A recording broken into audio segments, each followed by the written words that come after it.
As we discuss new tariffs here in the U.S., a look now at how tariffs can make or break an economy.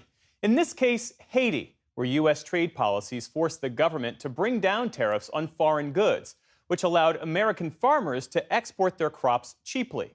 But that made it too expensive for Haitians to eat the food grown domestically. Special correspondent Marcia Biggs and videographer Eric O'Connor have a look now at how this helped lead to decades of dependence on foreign aid. It seems like a world away from the typical scenes of violence that have ravaged Haiti's capital. The northeast region of the country is home to some of Haiti's safest and most fertile lands. But rice farmers here are fighting their own battle, struggling to compete with cheap imports. Miami Rice has lowered our prices, which means we don't have any advantage. Miami Rice is what the Haitians call imported American rice that has flooded their market since the 1980s, selling at a fraction of the price of rice grown in-country. It all began in 1986 when the International Monetary Fund agreed to provide Haiti with huge loans in exchange for slashing tariffs on imported goods. At the same time, the U.S. government began subsidizing American rice farmers, allowing them to export very cheap rice overseas. Albert Pierre Joseph is the son of a rice farmer. I grew up in a family that lived off the land. My father had 15 children, and it is with this land that he educated all 15 of us. Since I was a child, my father produced a lot of rice, and many traders used to come and buy rice from him.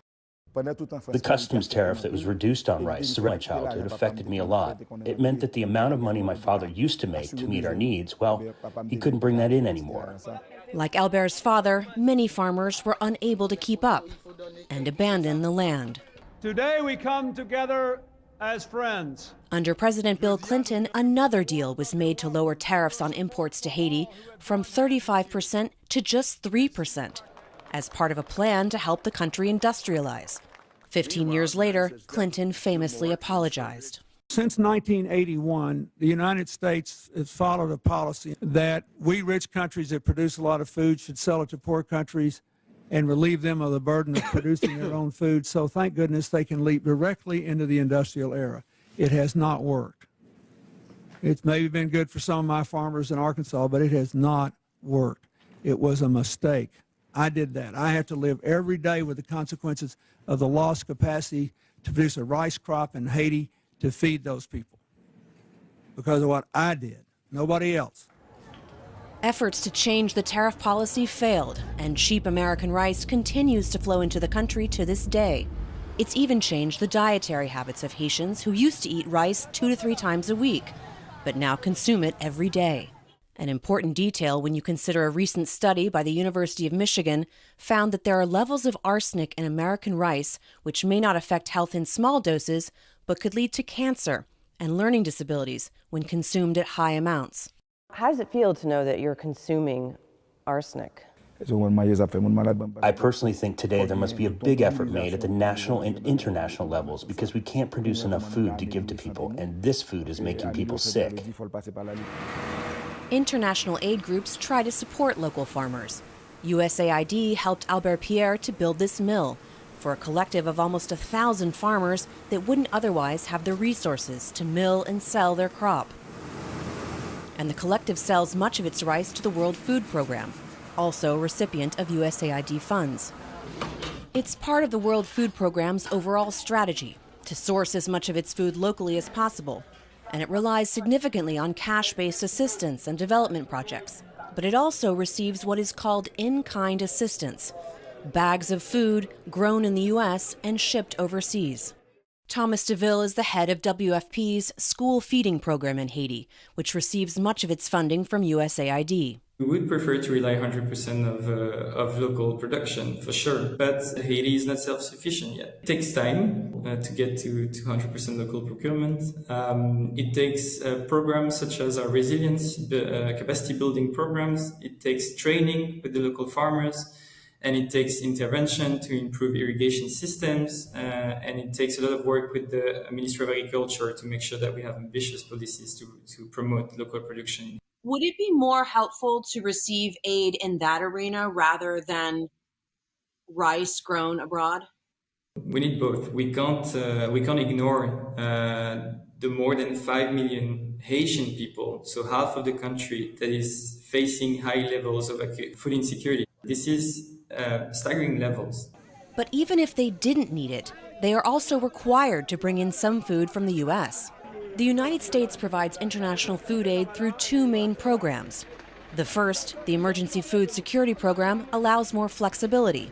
Implementers like the WFP can buy local food or provide direct cash assistance to those in need. But the other, Food for Peace, requires that 100% of aid be commodities produced in the United States, a caveat originally meant to help American farmers. There were some years in the 1950s and 60s where food aid was the main outlet for which U.S. commodities were shipped for things like wheat, for example. Stephanie Mercier is a former chief economist for the Democratic staff of the Senate Agriculture Committee, in charge of food aid legislation. But today, U.S. food aid accounts for a little bit less than 2% of all total U.S. exports. So it's a much smaller share of what's going on than it was at the beginning. So who's the biggest winner in the food aid industry? The biggest winner are the companies that own U.S. flagships that carry U.S. commodities for food aid programs overseas. Mercier and her colleagues at the American Enterprise Institute, a Washington think tank, studied the effect of a 1950s law that requires half of all food aid be shipped on American-flagged vessels, which she says typically charge at least 60% more than foreign carriers. But our estimate overall was that that's at least $50 million a year that goes to these shipping companies that otherwise could be used for buying food to feed hungry people. And that means that we feed 1 to 2 million fewer hungry people around the world every year. So where do you think that money's going? Into the company coffers of those U.S. shipping companies that we talked about. If you look again at Haiti, last year USAID spent over $35 million on food aid. Of that, Mercier says $10.6 million was spent on shipping food to a country that has the ability to produce its own food. Would you like to see the imports stop? If we block imports and this rice can't enter the country, Haitians will not be able to get enough to eat. And don't forget, we have an extremely poor population. 78% of Haitians are living on less than $1 per day, which was why many of them buy imported rice, even though they know imported rice is not the best rice for them to eat. Just after his inauguration, President Trump paused all foreign aid for 90 days. Elon Musk's so-called Department of Government Oversight shut down USAID shortly thereafter, writing on the X platform that he spent the weekend feeding it into the wood chipper.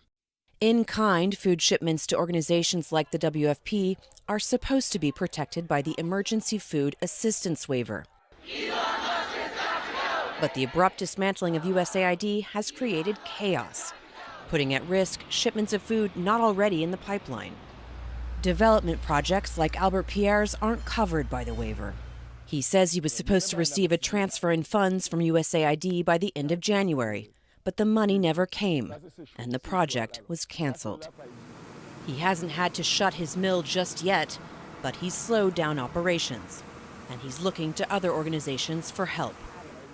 He still believes that the way to make Haiti food independent is a delicate balance between increasing tariffs slowly so that American rice isn't dirt cheap, while also investing in infrastructure and providing loans to local farmers. I believe we can solve this, but in order to solve it, we need to have a visionary state.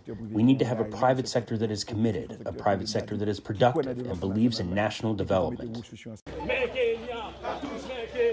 But with 85% of the capital controlled by gangs, the state is more concerned with daily survival than a vision for the future. To fill that void, a grassroots effort to increase production came from local farmers. They needed irrigation, so they dug a canal. They got together. They took their destiny in hand. They came with shovels, pickaxes, with whatever they had, and they dug it by hand. This was entirely the work of the Haitian population, a work that brought hope, that still brings hope for the Haitian people. The hope in the dignity, against all odds, of providing for themselves. I've picked up that there's a real sense of pride among Haitians for their rice. Is that true? Oh, yes. Oh, yes. We have a sense of pride for the local rice. Even if you hear people eating imported rice, they buy imported rice to eat during the week, but they buy the local rice to eat with the family on Sundays. I think it's that sense of pride that should motivate us to invest a lot more in the rice industry, so we can produce more rice for the country and also to sell abroad. But in a state mostly overrun with violence, corruption, and poverty, it's a vision reaching far into the future. For the PBS NewsHour, I'm Marcia Biggs in Fort Liberté, Northeast Haiti.